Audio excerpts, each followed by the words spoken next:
Hello and welcome to Big Sky 35. Let's talk the Origins edition. Special guest is my father, Mike Scott Hathcock Sr. Mike Scott Hathcock Jr. So I just wanted to do, I was teasing this a little bit on my last one and just trying to get a feel of some of the things I've been talking about in the past on how I've gotten to where I'm at. Dad, and I'm gonna be calling him Dad throughout this. So, Dad, just tell them what year you were born and how you got into sports and whatnot. Well, I was born back in 1946, and both my parents, his grandparents, were athletic. My mother was a swimmer. His grandfather played baseball and basketball. He was all state in high school in Newport News in basketball. And he was a good enough baseball player that the Dodgers scouted him back in the 30s. And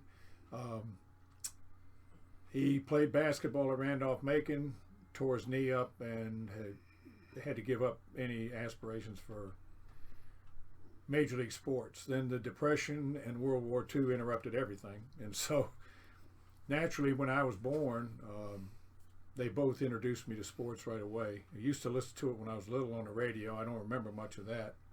Got our first television in 1954, so I started watching sports with my mom and my dad on television when my dad was home. He lived in North Carolina, but I watched a lot of sports. It was only one or two stations, but there was baseball on Saturdays, football on Saturdays, college, pro football on Sunday. So that's how I got started. Yeah, and it was, and I can remember, with your parents, I'm 50, so spending weekends with my Granny Joe and Granddaddy, the stories. Me and Granddad would watch the old, the black and white home run derby. Yeah, episodes while you were outside doing the work. Me and him would sit inside watching the old home run derby replays. And listen to him talk about it. And he was a huge North Carolina fan. So we had to hear about that being Virginia fan. We're a UVA family. So, that's which we're very happy about today. We're one game away from the World Series. You were saying that. And when you first started out, what baseball team were you really into at the time? Well, when I was small, before we had the television, I started getting. My mom got me some baseball cards. Now, it's a whole lot different than it was now. You could get them in bubble gum wrappers on the back of cereal boxes, and we had dogs, and there was a Red Heart dog food. If you sent in so many labels that they cut off the can, they would send me back 12 baseball cards. And one of the first baseball cards I saw was Duke Snider of the Brooklyn Dodgers. And so I was a Brooklyn Dodger fan because that was one of the first cards I saw, and he became my favorite player. So then when we had the television, I got a chance to see him once in a while when they played on Saturday. And of course they played in the 55 World Series against the Yankees, whom I dislike because they always beat my teams. But to this day. Mm-hmm.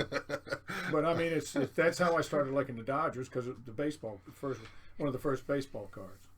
Right. Then I was lucky enough to find a lot of them, not all, because I have one of the what'd you say, Red Hearts, right? The Red Hearts. Yeah. Yes. So I got a Red Schoendienst. Red Schoendienst. Yeah. He was the second baseman for the St. Louis Cardinals. Played with Stan Musial in that group. Yeah, it's not in good condition whatsoever, but why is that, Dad? Why was your cards? We put him in a bicycle spokes. We used to play improvised games when it was too hot to play outside, which was rare. Or it was raining. We'd have where you'd actually hit a wad of paper, and then take your baseball card and run the bases, and the other guy tried to tag it, so the cars got all bent up and everything. Right. So yeah. That's how they got damaged. I mean, we didn't know they were going to be worth anything. We just no, and that's. I mean, when I was a kid, mine wasn't wrapped up around rubber bands and everything else. But it's just kind of you hear the stories and everything. But you told me that when I found them, but they're well loved. That's all it means. You love those cards. You had fun with them, and you were playing with your heroes, of the time. And y'all have seen a couple of them. My Mickey Mantle and my Jackie Robinson, the Sandy Koufaxes, and Yogi Berras, a couple other ones. For somebody who didn't like the Yankees, you had a lot of Yankee cards. Yeah, I mean, whenever you got a group of cards, there was always Yankees in them. Just because I don't like the team doesn't mean I don't like some of the individual players. Right. Yeah, I like Jeter, and I can't stand the Yankees. I like being a Mets fan. I like Schmidt, and I can't stand the Phillies. So, and I just noticed it's funny, you're senior, I'm junior, and I'm wearing the senior hat. You're wearing the junior hat. I got the Expos hat on. You got the national. I have the national. It's funny because now, so I don't want to jump too far ahead, but as I was a little kid, when did you see me gravitating to sports? Specifically baseball, because I can remember playing baseball as long as I can remember. Well, when you were, right after when you stopped crawling and started walking, I got you a little plastic bat and ball, and we used to bat it in the living room or go out in the yard, and I'd toss you that ball and you try to hit it. So when you were, I guess, 2 years old, we started that. So your mother suggested that we take you to a baseball game. So we went to Richmond and saw the Richmond Braves in a game when you were only 2 years old. We didn't even buy a ticket for your seat. You sat in my lap for the whole game. And then about the sixth inning, you fell asleep. So we took you over there a couple of times when you were 2 years old. And then we waited a year or two. And then when you were about four, we started taking you on a semi-regular basis because you knew what was going on then, right. and you liked the games, and so we took you over there. Yeah. And then when you were older, I started coaching you. Yeah, and it was hard. I just remember early on going to those games, and it was hard to differentiate from those Braves and the Braves because we only saw them once in a while on TV because we didn't have any of the super stations at that point. But to differentiate from those players from the big players. Or what was on the cards, because I also I got into Johnny Bench at a very early age. I remember as early as I can remember Johnny Bench. How did I get into that? Because it was only one game a week at that time. Well, you always were fascinated with the catchers. When we go to Parker Field, you were always fascinated with catchers. When you watch a game on TV, you were fascinated by the catcher. Not exclusively, but you liked the catcher. Mm-hmm. So Johnny Bench was the best catcher at that time in the 1970s. He was the best catcher, and probably, in my opinion, the best catcher I ever saw. I mean, I saw some good ones, but he was the best all-around catcher I ever saw. But you really enjoyed Johnny Bench, and so that's the only way you. Now, when I contacted the Reds to try to see how I could get an autographed picture for you of Johnny Bench, and they never got back with me. So that. But I got one now. I got the helmet. I met him a few years back at the National. A few years back, but I mean, at that time, I couldn't. I didn't get an answer back. Right. It upset me a little bit, but other than that, yeah. But that's how you just like the catcher. When we went to Park, you pointed at the catcher. You wanted to know what he was doing. So now y'all know why I went to Gary Carter after that, because I was in the early 80s with the team from Canada, and I went right to the catcher, which was Gary Carter. So then he went to the Mets, and then that's how I fell in love with the Mets. So I guess the next thing is like, to my recollection too, was like early on, and because my earliest cards of mine are from 74, which I was 3.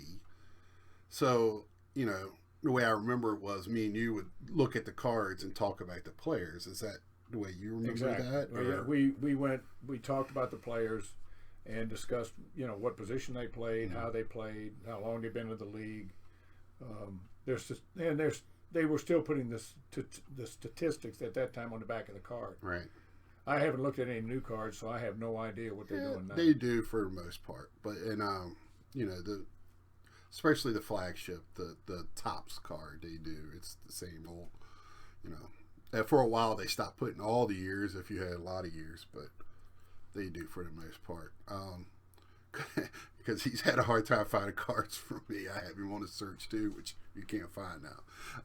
But also, like when I wanted to ask, like, when we were, collecting them, it's my recollection too was like it felt like when I remember, it's like I had to pull them out when we were watching a game on a Saturday afternoon. Right. Like, I was sitting in the floor, the game was on.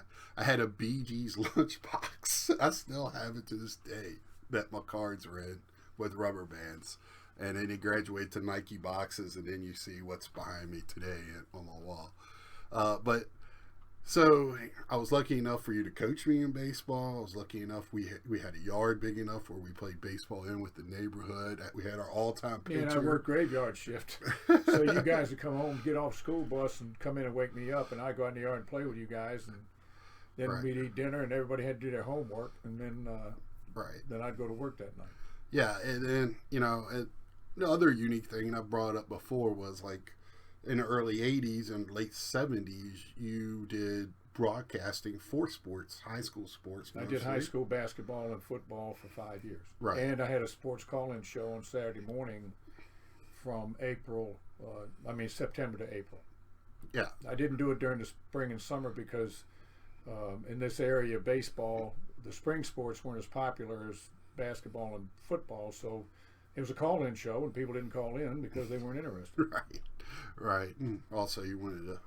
Yeah, you had to be all-time pitcher. In the summertime, I played softball, and I coached Little League. Yeah, and I was the bat boy in the softball. Yeah, he was the bat boy in the softball team. So. I remember that very well. So like that's. I mean, I just wanted to just talk about where I started and how I got into it, and then in my collecting field. He's gone to me to the Chantilly show, trying to show him a little bit because he's never been to anything like that. Most of he remembers in the mall show, when they used to have them in the mall here, which is just a few tables, some guys, And when I was a kid, there was if they did have that, I knew nothing about it in the 1950s. We just we took the bubble gum out and tried to chew that stale bubble gum, and then we kept the cards, and that's how we got our cards. Most of them with the bubble gum. Right, and then when I was a kid, the one shop, the guy also did jewelry, and he was pretty shady. You remember him? Yes. Oh yeah. And it was upstairs in an old rickety building that's not there anymore. So we didn't really even have much when I was a kid, but 7-Eleven. So that is in a nutshell pretty much, but. Taking me to ball games, being just, basically what I think what most of us as collectors have gone through, or baseball fans or sports fans, and I've been lucky enough to have you and my mom, being part of this. Like I said, I'm in Iowa, he's in Virginia, so when I couldn't find retail, I called you, and he got me my sets that I couldn't get. He got them for me, and for Christmas last year, and he's always at Target, and I had to tell him to stop because they don't have them anymore, and he found out why, but at the same time I did.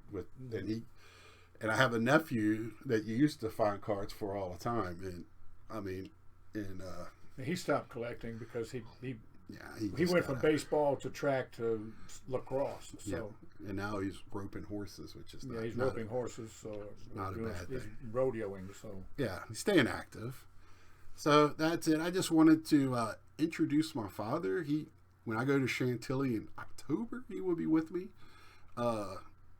This might be something we talk about later. I've been here for about a week. We've watched quite a bit of baseball.